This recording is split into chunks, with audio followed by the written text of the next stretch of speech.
A'udzu billahi minasyaitonir rajim. Bismillahirrahmanirrahim. Assalamualaikum warahmatullahi wabarakatuh. Alhamdulillahi hadana li hada wa ma kunna linahtadiya laula an hadana Allah. Asyhadu an la ilaha illallah wa asyhadu anna Muhammadar Rasulullah. Allahumma salli wa sallim ala Sayyidina Muhammad wa ala ali Sayyidina Muhammad. Amma ba'd. Pemirsa Nuransa dimanapun berada, marilah kita bersama-sama untuk selalu mengucapkan rasa puji syukur kita kehadirat Allah Subhanahu wa Ta'ala yang telah melimpahkan banyak nikmat bagi kita semuanya, sehingga pada bulan Ramadan ini kita masih diberi kekuatan Islam, kekuatan iman, masih diberi kesehatan, sehingganya kita masih mampu untuk menjalankan salah satu kewajiban kita sebagai seorang muslim dan muslimat, yaitu berpuasa di bulan Ramadan. Maka dari itu, marilah kita syukuri atas segala nikmat ini dengan ucapan Alhamdulillahirabbil alamin. Salawat beriring salam semoga tetap tercurahkan kehadiran baginda agung Rasulullah Muhammad sallallahu alaihi wasallam, Nabi akhir zaman, Nabi yang mampu memberikan syafaatnya untuk seluruh umatnya. Semoga kita diakui menjadi umatnya dan kelak mendapatkan syafaatnya. Amin ya rabbal alamin. Pemirsa Nuransa dimanapun berada, yang insya Allah akan selalu dirahmati oleh Allah Subhanahu wa Ta'ala. Di sini pada kesempatan yang sangat mulia ini, menjelang berbuka puasa, kami ingin mengangkat satu firman Allah. A'udzu billahi minasyaitonir rajim. Bismillahirrahmanirrahim. Yarfa'illahu alladhina amanu minkum walladhina utul ilma darajat. Wallahu a'lam bimuradih. Yang artinya Allah akan mengangkat derajat orang-orang yang beriman dan derajat bagi orang-orang yang berilmu. Dari ayat ini, dari firman Allah Subhanahu wa Ta'ala ini mengandung makna yang sangat luas yang harus kita tadabburi bersama, yang mana kita sebagai seorang muslim, sebagai seorang mukmin memiliki suatu kewajiban. Bukan hanya kewajiban sebagai seorang muslim setelah mengucapkan syahadat, menjalankan sholat, menunaikan puasa, membayar zakat, melaksanakan haji. Bukan hanya itu kewajiban kita sebagai muslim dan mukmin yang sejati. Kita dalam melaksanakan ibadah apapun, kita harus memiliki landasan. Dan kita harus mengetahui ilmu yang berkaitan dengan ibadah tersebut. Maka dari itu, makna yang terselip, makna yang terkandung dari ayat di atas tersebut, Allah mewajibkan bagi kita untuk menuntut ilmu. Baginda Nabi Muhammad sallallahu alaihi wasallam berpesan dan pernah bersabda, "Talabul ilmi faridatun ala kulli muslimin wal muslimat." Saking pentingnya ilmu, saking bermanfaatnya ilmu bagi seseorang itu, baginda Rasul Muhammad sallallahu alaihi wasallam sendiri telah mewajibkan seluruh umatnya, baik itu yang laki-laki ataupun yang perempuan, untuk menuntut ilmu. Ilmu apakah yang harus dituntut? Ilmu apakah yang harus dicari? Ilmu apa yang paling utama untuk dipelajari? Yaitu ilmu untuk mengetahui siapakah Tuhannya, siapakah dirinya, untuk apa dia diciptakan.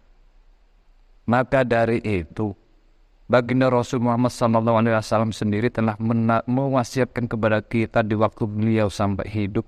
Bahkan wasiatnya merupakan sebuah hadis yang sahih, bahwasanya tak seorang pun di dunia ini terlahirkan di muka bumi ini dalam keadaan orang yang alim. Gak ada seorang pun dilahirkan oleh ibunya ke muka bumi ini tiba-tiba langsung bergelar S1, S2, doktor, apalagi profesor. Mau makan aja belum tahu caranya makan. Apalagi bagaimana caranya berjalan. Merangkak aja masih belajar. Apalagi berdiri. Itu yang harus kita ketahui bersama. Maka dari itu, kewajiban kita tentang belajar itu sangatlah penting sebagaimana sabdanya Nabi, sebagaimana wasiatnya Nabi. Di sini akan kami angkatkan suatu kata mutiara. Al-alimu kabirun wa in kana hadathan wal jahilu saghirun wa in kana syaikhan. Al-alim kabirun wa in kana hadathan. Orang yang alim, orang yang pintar, orang yang faqih, itu akan menjadi orang yang sangat berwibawa, baik itu di mata manusia ataupun di hadapan Allah Subhanahu wa Ta'ala. Karena dengan ilmu itulah dia akan mengetahui siapa sejatinya dirinya, apa tugasnya, tugas untuk dirinya sendiri, untuk umat, untuk masyarakat. Berbeda dengan orang yang bodoh, berbeda dengan orang yang gak mau belajar.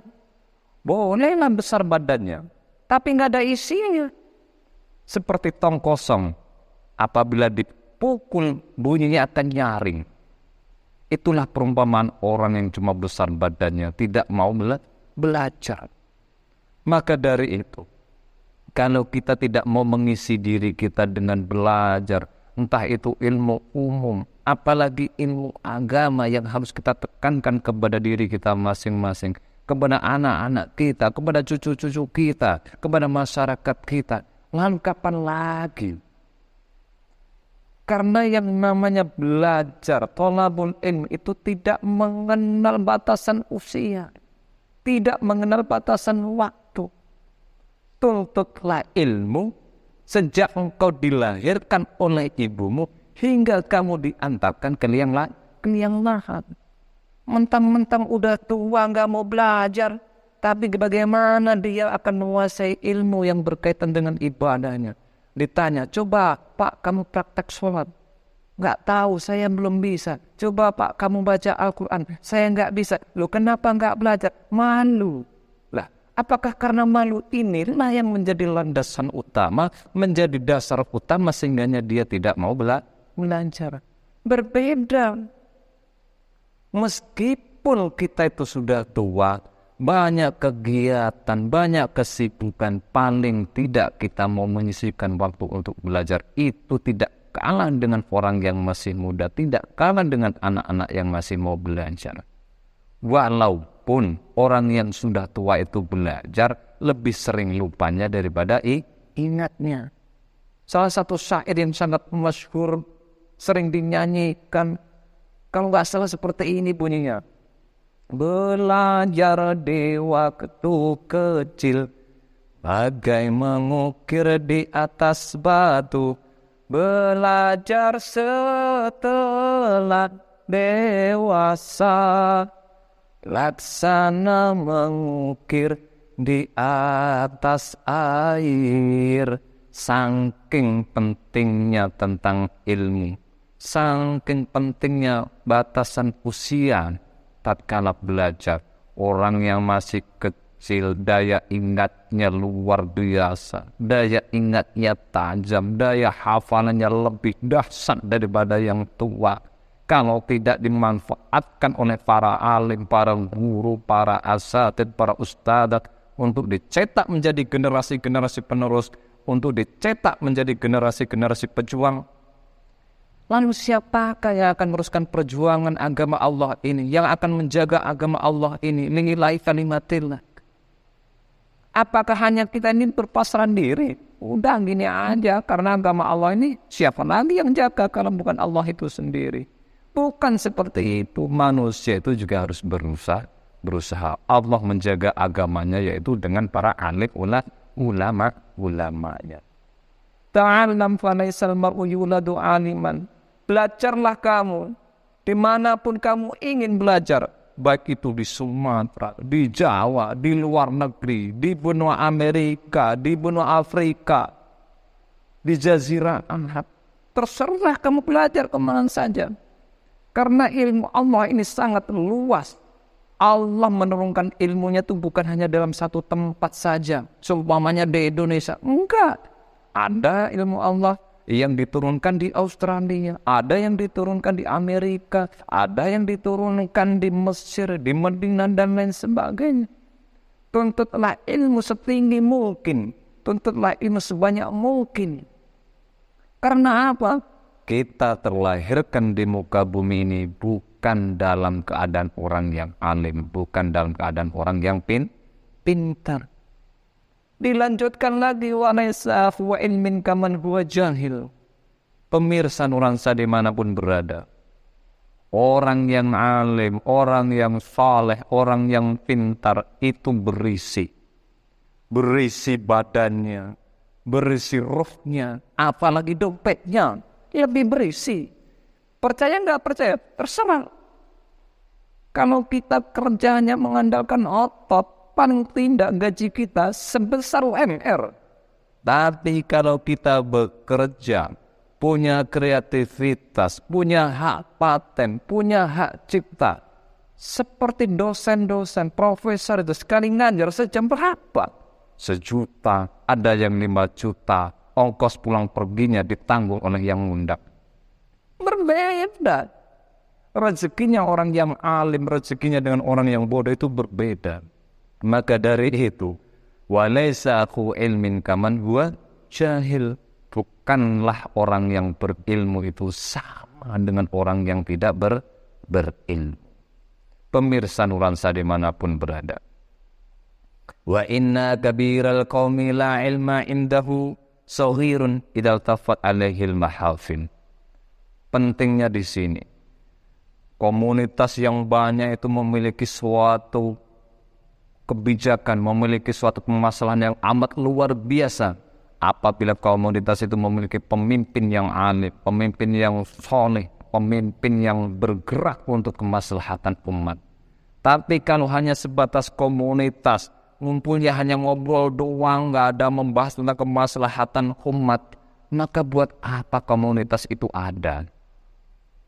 Berarti dia itu komunitas hanya untuk berfoya-foya, membicarakan tentang kenikmatan dunia, tapi nggak ada kemanfaatan untuk masyarakat lain. Pemirsa Nuransa dimanapun berada, hati ini perlu untuk kita cuci. Hati ini perlu untuk kita sucikan. Hati ini perlu untuk kita jernihkan. Yang mampu untuk menjernihkan hati yaitu dengan ilmu. Karena apa? Al-ilmu nurun. Ilmu itu adalah sebuah cahaya. Wa nurullahi la yudanil asih. Dan cahayanya Allah yang rupanya ilmu tadi tidak sembarangan akan diberikan oleh Allah Subhanahu wa taala. Apalagi cahaya keilmuan, cahaya keberkahan itu akan diberikan kepada orang yang ahli maksiat. Itu ada sebuah kemustahilan. Maka dari itu sangatlah merugi. Wa man lam yadubdurna ta'annum tajar, wa man lam yadubdurna ta'annum sa'atan tajarradul lal jahli tula hayati. Pesan yang terakhir, maka sangat merugilah bagi siapa saja yang tidak pernah mau mengenyam ilmu, tidak mau belajar tentang ilmu yang akan bermanfaat sekiranya untuk dirinya sendiri, maka suatu saat nanti dia akan menyesal dengan penyesalan yang tiada akhirnya. Mengapa dulu saya tidak mau belajar? Mengapa dulu saya tidak mau mondok? Mengapa dulu saya tidak mau sekolah? Padahal saya punya waktu yang luang. Padahal orang tua kaya. Tapi penyesalan itu datang bukan di awal. Penyesalan itu datangnya di akhir. Ijhad wala taksal. Fanada matul uqba liman yatakasal. Di dalam segala sesuatu aktivitas, di dalam suatu pekerjaan, kesungguh-sungguhan itu harus kita utamakan. Apalagi kesungguh-sungguhan dalam menuntut ilmu. Jangan bermalas-malasan dalam segala aktivitas. Jangan bermalas-malasan dalam menuntut ilmu. Suatu saat nanti Allah akan menunjukkan kepadamu bagaimana sih nilai daripada sebuah penyesalan itu, di mana masa yang lalu itu tidak akan pernah terulang kembali. Lan tarji'al ayyamul lati madat. Bahwasanya hari-hari yang telah berlalu itu tidak akan terulang kembali. Masa kecil kita dulu, sekarang sudah tua, kita tidak akan kembali ke masa kecil lagi. Maka dari itu pemirsa Nuransa dimanapun berada, mari selagi Allah masih memberikan kesempatan bagi kita, memberikan kita kesempatan umur yang panjang, kesempatan kita untuk mencari ilmu, carilah ilmu sebanyak-banyak mungkin. Lalu setelah kita mendapatkannya, marilah kita amalkan sehingga ilmu itu bisa bermanfaat untuk diri kita sendiri dan bermanfaat untuk orang lain. Sehingga kita akan menjadi umat yang paling baik. Khairukum ahsanu khuluqan wa anfa'uhum linnas. Paling tidak kita menjadi orang yang baik akhlaknya dan menjadi orang yang paling bermanfaat bagi manusia yang lain. Pemirsa Nuransa dimanapun berada, semoga sedikit kajian ataupun kultum menjelang buka puasa Ramadan tahun kali ini bisa bermanfaat bagi kita semuanya. Semoga Allah menerima amal ibadah kita di dalam bulan Ramadan ini. Usikum wa iyaya nafsi bitaqullah wa fil akhir. Wassalamualaikum warahmatullahi wabarakatuh.